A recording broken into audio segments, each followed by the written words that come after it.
आश्रम के पुण्यार्जक हैं अरह सागर गुरु भक्त परिवार। मैं बोल रहा था भगवान क्या है, ईश्वर क्या है। ईश्वर और कुछ नहीं है, भगवान भी और कुछ नहीं है। एक बार ऐसा हुआ, एक नदी के किनारे बहुत बड़ी चट्टान पड़ी रहती थी। सैलानी उस पर आते थे, उस पर बैठ कर के नदी के किनारे अटखेलियाँ खेला करते थे, मनोरंजन किया करते थे और वहाँ पर बैठ बैठ कर के पिकनिक भी कभी कभी मना लिया करते थे।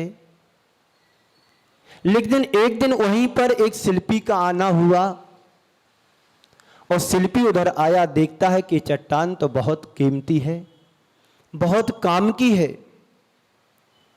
उस चट्टान को उसने देखा, परखा और वहां से उस चट्टान को ले जाकर के अपने कार्यशाला में रखा। रखने के बाद उसको एक मूर्ति का आकार देना प्रारंभ किया। चट्टान में भगवान नहीं थे, लेकिन चट्टान और पत्थर के बिना भगवान का आकार भी नहीं आ सकता। शिल्पी ने उसके ऊपर जो अनावश्यक तत्व लगा हुआ था, अनावश्यक पत्थर लगा हुआ था, धीरे धीरे उसको छांटना, अलग करना प्रारंभ कर दिया। एक दिन ऐसा आया कि वह पत्थर भगवान का रूप ले लिया, एक मूर्ति का आकार बन गया। अब मैं आपसे पूछना चाहता हूं कि आप पत्थर में भगवान थे या शिल्पी की कला में भगवान थे? बोलिए। पत्थर में भगवान नहीं थे। यदि पत्थर में भगवान थे तो हर पत्थर को भगवान होना चाहिए।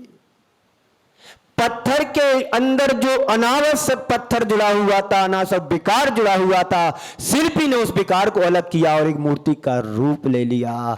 संत कहते हैं ऐसे ही हर इंसान भगवान बन सकता है यदि इंसान अपने अंदर जुड़े हुए अनावश्यक तत्वों को, विकारों को, क्रोध, मान, माया को, लोभ को अलग करता है तो हर आत्मा परमात्मा बन सकती है।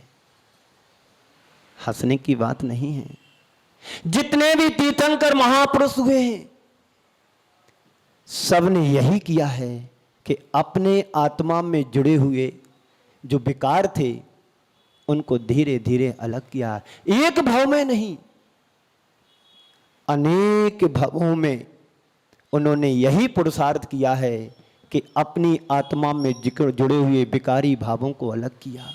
अपनी आत्मा में लगे हुए क्रोध, मान, माया, लोभ को अलग करने का पुरुषार्थ और प्रयत्न किया, तब कहीं जाकर के परम सिद्ध अवस्था को प्राप्त कर पाए।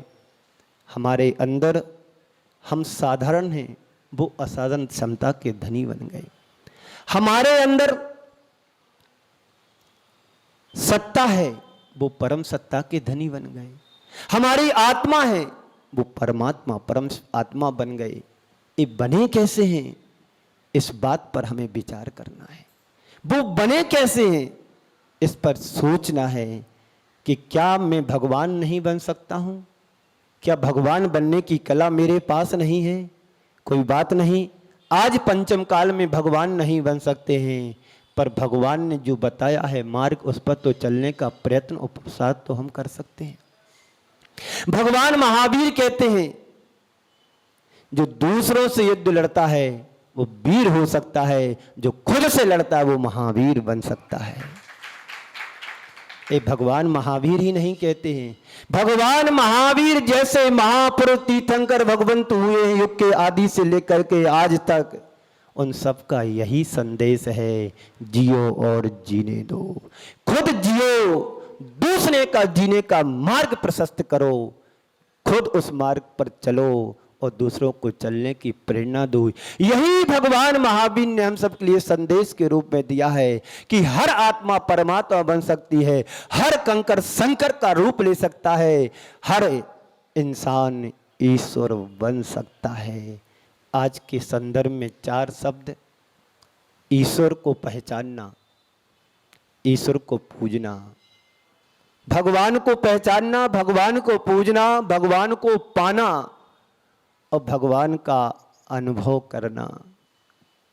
क्या शब्द हैं 4? ओम। ओम कहाँ गए सब लोग? ईश्वर को पहचानना। ईश्वर को कैसे पहचाने हम? कहीं मूर्ति तुम्हें मंदिर में जाकर के बोलती है कि तुम मुझे पहचानो? बोलो। आप इतने वर्षों से मंदिर जा रहे हैं, आप इतने वर्षों से पूजन पाठ कर रहे हैं, तो आपको ऐसा लगा कि भगवान हमसे बात करते हैं? हाँ, भगवान बात करते हैं, पर आपके अंदर कला होना चाहिए भगवान से बात करने की। एक दिन मैंने सुनाया था, एक अंधा भी भगवान के दर्शन करने जाता था और एक उसी मंदिर में सेठ जी भी दर्शन करने के लिए जाते हैं। सेठ जी भगवान के दर्शन करने के लिए जाते हैं, पर शिकायत से भर करके जाते हैं, भगवान तुमने सब कुछ मेरे लिए दिया, आपने मेरे लिए धन वैभव संपत्ति सब कुछ दिया, पर आपने मुझे एक बेटा क्यों नहीं दिया?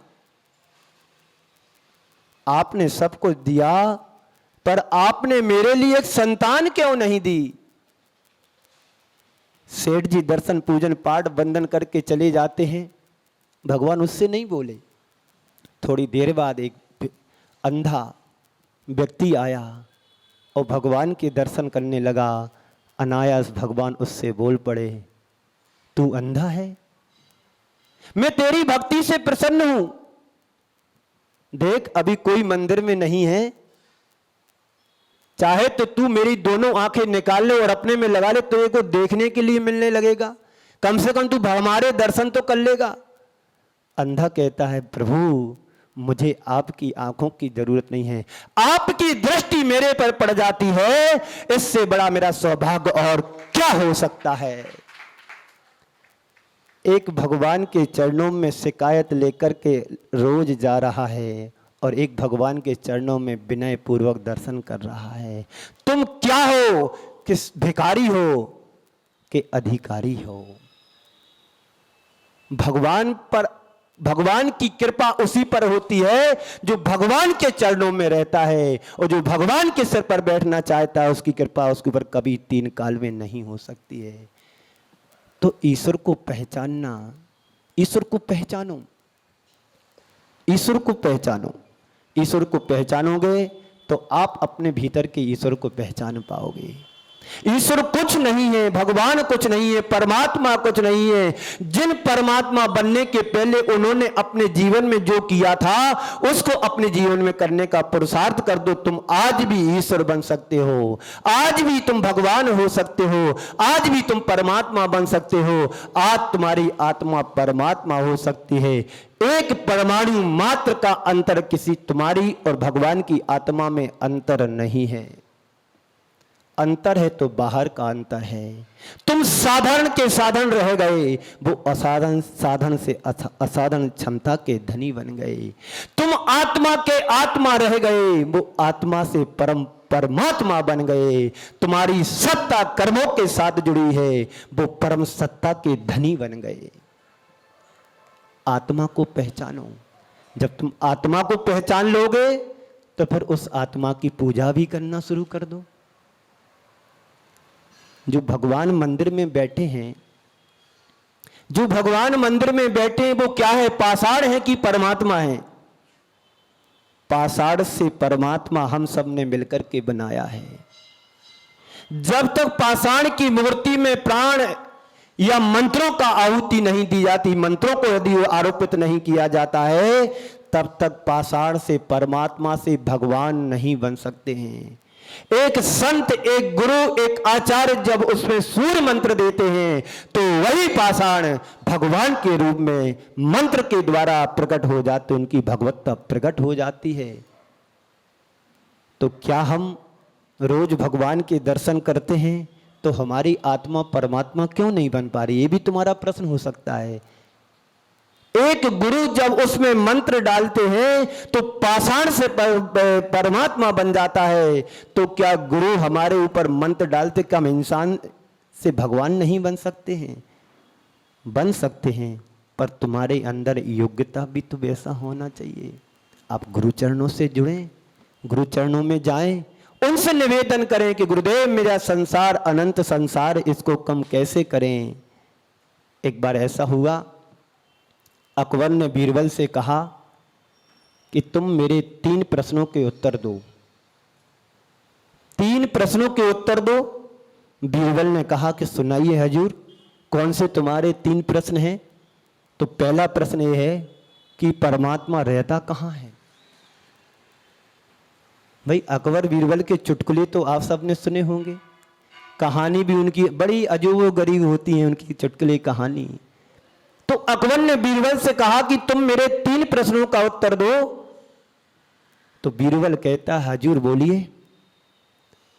पहला प्रश्न था अकबर का कि परमात्मा रहता कहाँ है। आपसे कोई पूछे कि आप कहाँ रहते हो तो आप बताओगे कृष्णा नगर, ईस्ट आज़ाद नगर, गली नंबर 14, मकान नंबर 56/55, यही उत्तर दोगे। फिर उसके साथ तुम्हारा नाम जुड़ेगा पंकज जैन, कोमल चंद जैन, अनुज जैन, सुरेश चंद जैन, जितने भाई उनके नाम भी आ जाएंगे। फिर और ज़्यादा होगा, कपड़े वाले, रुई वाले, कपास वाले, घी वाले, तेल वाले, यही ना एड्रेस मिलेगा तुम्हारा। तो अकबर ने बीरबल से पूछा कि परमात्मा रहता कहाँ है। दूसरा प्रश्न पूछा, परमात्मा करते क्या है वहां जाकर के? परमात्मा करता क्या वहां जाकर के? और तीसरा प्रश्न पूछा कि वो पाए कैसे जाते हैं, परमात्मा को पाया कैसे जाता है। अभी प्रश्न तो अकबर ने कर दिए, अब बीरबल चिंतित हो गया। अब उत्तर दूं तो दूं कैसे, कुछ पता हो तो उत्तर दिया जाए। बीरबल घर आया और अनमना सा रहने लगा। एक दिन उसके बेटे ने पूछा कि अब्बा जी, आप बहुत दिन से मैं देख रहा हूं आप चिंतित चिंतित जैसे रहते हैं, बात क्या है? बात क्या है, आप अनमने से क्यों रहते हैं? कुछ नहीं बेटे, मुझे अकबर के सवालों का जवाब देना है, पर मेरे को समझ में नहीं आ रहा है कि जवाब दूं तो कैसे दूं। तो बताइए पिताजी के सवाल क्या है? तो जो अकबर ने बीरबल से कहा था कि परमात्मा क्या करता है, कहाँ रहता है, उसको कैसे पाया जाता है, तीनों प्रश्न। अरे अब्बा जी, छोटी मोटी बातें तो मुझे बता दिया करे, मैं यूं ही चुटकी में उत्तर दे दिया कर, आपको इसको ज़्यादा चिंता करने की बात नहीं। ठीक है। जब समय आया, बेटे को भेजते हैं दरबार में। बेटा दरबार में जाता है तो अकबर देख कर के अचंभित रह जाता है, कौन हो तुम? बोले मैं तुम्हारे प्रश्नों का जवाब देने के लिए आया हूँ। मैंने तो तुमसे कभी प्रश्न पूछा नहीं, तुम जवाब कैसे दोगे? क्या जवाब दोगे? आपने मेरे अब्बा से प्रश्न नहीं किया है, वो अब्बा से आप छोटे मोटे प्रश्न मत किया करे, वो तुम मेरे ही से तुम बात कर लिया कर, मैं आपको चुटकियों में उत्तर दे दिया करे। अच्छा, बड़ा होशियार सा समझ में आ रहा है छोकरा कल का। ऐसे तुम्हारे घर में भी छोकरे होंगे, दादाजी को कुछ नहीं समझते हैं, और दादाजी के सामने ना जाने कितनी कितनी बातें कर जाते हैं, बाबा जी को कुछ भी पता नहीं है। ये तो हर जमाने की बात है। तो उसने जवाब देना शुरू किया, बोला कि हाँ आप प्रश्न करिएगा, मैं जवाब दूंगा। अकबर बोला ईश्वर कहाँ रहता है? तो ये प्रश्न देने के पहले कहता, देखो मैं पहली बार आपके दरबार में जवाब का सवाल देने के लिए आया हूँ, कुछ यूं ही पूछते रहो, कुछ खिलाओ पिलाओ तो मेरे लिए, कुछ खिलाओगे पिलाओगे नहीं, पहले कुछ खाने पीने के लिए लाओ, फिर मैं आपके प्रश्न का जवाब दूंगा। बात तो सच है, छोकरा आया है, थोड़ा बुलंद दिखाई दे रहा है, तो आदेश किया गया कि जाओ इसको कुछ पीने के लिए लाओ। दूध का कटोरा आया। क्या आया? दूध का कटोरा आया। और दूध के कटोरे को लेकर के हाथ में जब उसके बेटे के हाथ में दिया गया तो वो दूध को देखने लगा जैसे पहली बार दूध देखा हो।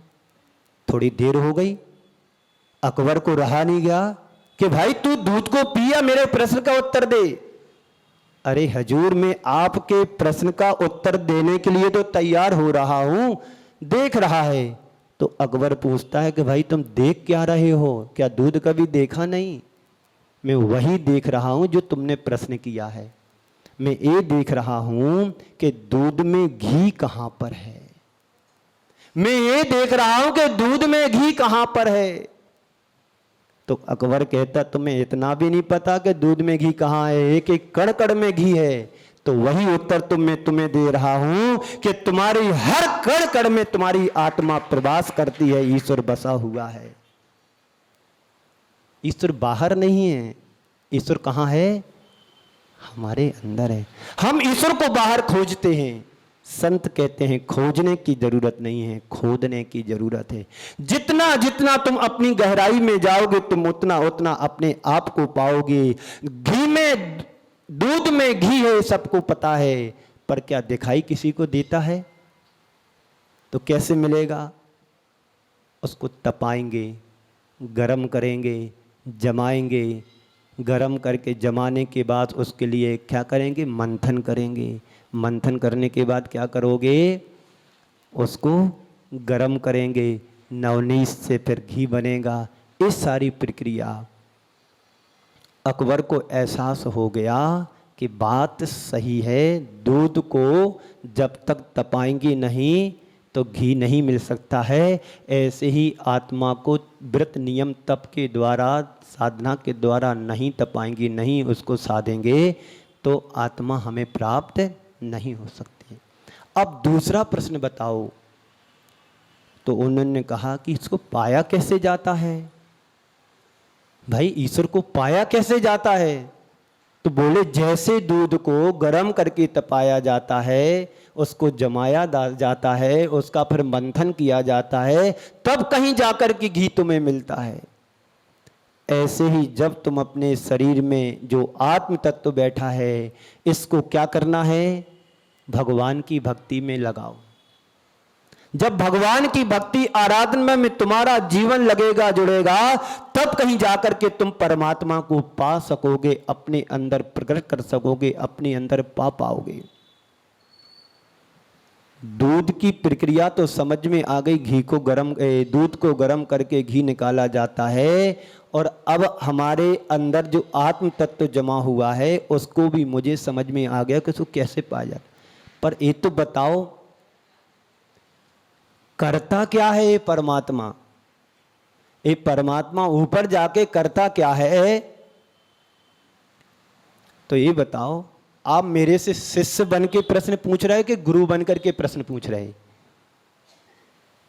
बोले मैं यदि शिष्य गुरु बन के बोलता तो गड़बड़ हो जाता। मैं तुम्हारा शिष्य बन करके प्रश्न कर रहा हूं। जब तुम शिष्य बन के प्रश्न कर रहे हो तो गुरु का स्थान कहां होता है?